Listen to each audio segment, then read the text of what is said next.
रहे। उर्दू में पीर कहते हैं गुरु, और हम लोग अपनी भाषा में उसको गुरु कहते हैं, संत कहते हैं। मलूक सोई पी रहे, जो जाने पर पीर। मलूक सोई पी रहे, जो जाने पर पीर। जो पर पीर न जानई, सो काफिर बेपीर। सो काफिर, काफिर गाली है उनके यहाँ, वो काफिर है जिसमें दूसरे के दुख को देख करके जो द्रवित नहीं होता, वो काफिर है। वो कहते ना हम लोगों को बुत परस्त काफिर हैं, मूर्ति पूजक काफिर हैं। कहते वो काफिर नहीं है, काफिर वो हैं जो दूसरों पर दया नहीं करते, वे काफिर हैं। बड़ी विचित्र स्थिति देश में निर्मित हो रही है।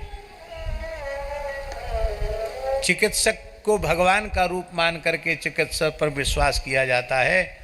अब चिकित्सक ही आतंकवादी पैदा हो रहे हैं। एक यूनिवर्सिटी, दिल्ली के आसपास की यूनिवर्सिटी में कितने डॉक्टर पकड़े गए, वो कैसे कैसे घातक रासायनिक चीज़ें बना रहे थे। वो तो भगवान ने बड़ी कृपा की भारतवासियों पर, नहीं तो लाखों लोग बेमौत मारे जाते।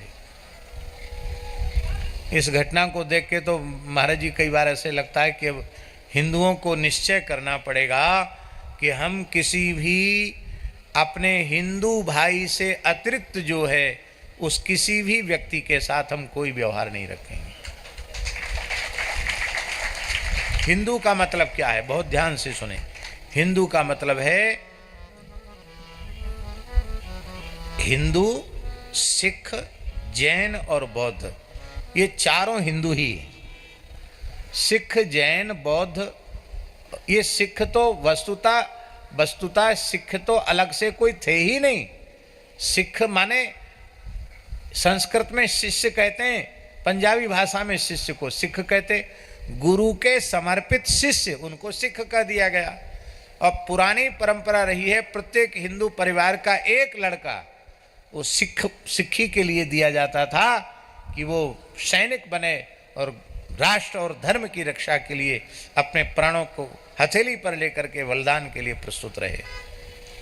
लेकिन षड्यंत्र के तहत अंग्रेजी शासन काल में सिखों को हिंदुओं से पृथक कर दिया, जैनों को अलग कर दिया, बौद्धों को अलग कर दिया।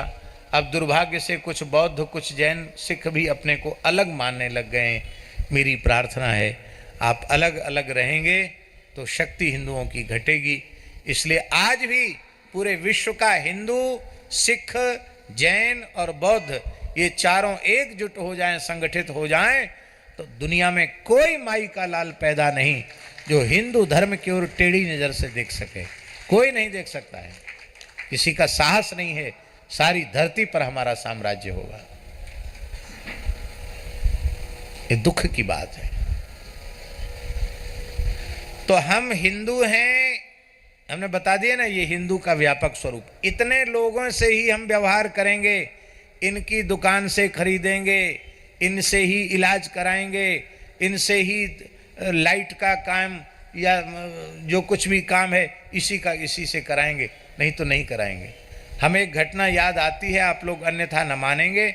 हमारे पूज्य गुरुदेव भक्त माली जी महाराज थे, हम लोग मारुति बहन से पीपा जी की जयंती में जा रहे थे। बीच में गाड़ी में कुछ खराबी आ गई, तो एक व्यक्ति मिला। वो गाड़ी सुधारने वाले प्राय वही लोग होते हैं, भले ही लोग होते हैं, आप तो सब जानते हैं ना, गोल टोपी वाले,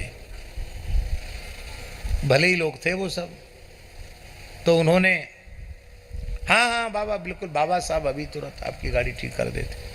पता नहीं कौन सा तार जोड़ दिया, गाड़ी तो स्टार्ट हो गई और थोड़ी दूर चली, उसके बाद गाड़ी तो इंजन सब जय सिया राम बंद। अब महाराज जी का वृद्ध शरीर, रात हो गई, क्या करें। तो उघाड़ मल बालाजी वहाँ से कम 3 किलोमीटर दूर था। महाराज जी को गाड़ी में बिठा के हम लोग धक्का दे दे करके गाड़ी को 3 किलोमीटर तक ले गए। और वही लोग उस क्षेत्र में ज़्यादा थे, वो सब तमाशा देख रहे थे, खिल्लियाँ उड़ा रहे थे, हंसी उड़ा रहे थे। फिर वहाँ उन संत ने एक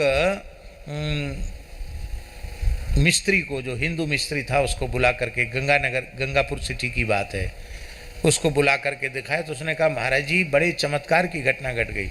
ये तार जानबूझकर ऐसी जगह जोड़ा गया था कि एक बार तो गाड़ी स्टार्ट हो गई थी, लेकिन इसके बाद कभी भी गाड़ी में आग लग सकती थी, और आग लग जाती तो आप लोगों का जीवन सुरक्षित नहीं बचता। ये तो भगवान की बड़ी कृपा हो गई कि आग नहीं लगी, गाड़ी बंद हो गई और आप यहाँ तक आ गए, सुरक्षित आ गए। ये बात कम से कम 25 साल पुरानी है महाराज जी। इनका मिशन है, जैसे कृण्वन्तो विश्वमार्यम हमारे वेद में लिखा है, ऐसे ही इनका मिशन है कि दूसरा कुछ बाकी रहना ही नहीं है, पूरी धरती पर केवल हम ही रहने चाहिए, ये इनका मिशन है। तो हम तो कहेंगे कि उस समुदाय के लोग भी अपने मूल स्वरूप को विचारें, और ये विचारें कि हम वस्तुतः मुसलमान नहीं, हमारे पूर्वज सबके सब हिंदू थे। बलात् हठात हमारा धर्मांतरण करा के हमें मिलेच्छ बनाया गया है। अभी भी कुछ बिगड़ा नहीं है। दिन भर का भूला भटका शाम को यदि लौट के आ जाता है, उसको भूला भटका नहीं माना जाता है। अभी भी अत्यंत उदारता पूर्वक द्वार खोले हैं। इन सब जिनके पूर्वज हिंदू थे, बलात् हठात मुसलमान बनाए गए, वो सब पुनः चाहें नहीं, चाहना ही चाहिए, इसी में उनका कल्याण है। तो वे सब के सब पुनः, गिरधर जी जानते हैं, जोधपुर के पास गौ सेवा करने वाले धर्मदास जी, पूज्य पथमेड़ा महाराज जी ने उनको शिष्य बनाया। उनका घर का नाम था यूसुफ खान। क्या नाम था? यूसुफ खान। मुसलमान थे और उनके पूर्वज चौहान वंशी क्षत्रिय थे, पर पथमेड़ा महाराज के संपर्क में आकर के वो सत्संग में आए, खान पान भी पवित्र था। फिर उनको गौ सेवा में लगाया, और महाराज जी बड़े गोभक्त थे। उनको फिर पूज्य महाराज जी ने आज्ञा दिया, हमारे द्वारा विरक्त वेश दिलवाया, और उनका नाम रखा धर्मदास। 2500 गायों की अकेले सेवा करते थे। और जोधपुर शहर के आसपास की बात है, वहाँ के हिंदू, वहाँ के ब्राह्मण भी सब उनके प्रति बड़ी भारी श्रद्धा रखते थे। अभी लगभग 1 वर्ष भी नहीं हुआ उनका शरीर शांत हुए, और वो भगवत धाम जा चुके हैं। बहुत दबाव डाला गया कि वो फिर से उधर आ जाएं, लोभ, प्रलोभ और भय की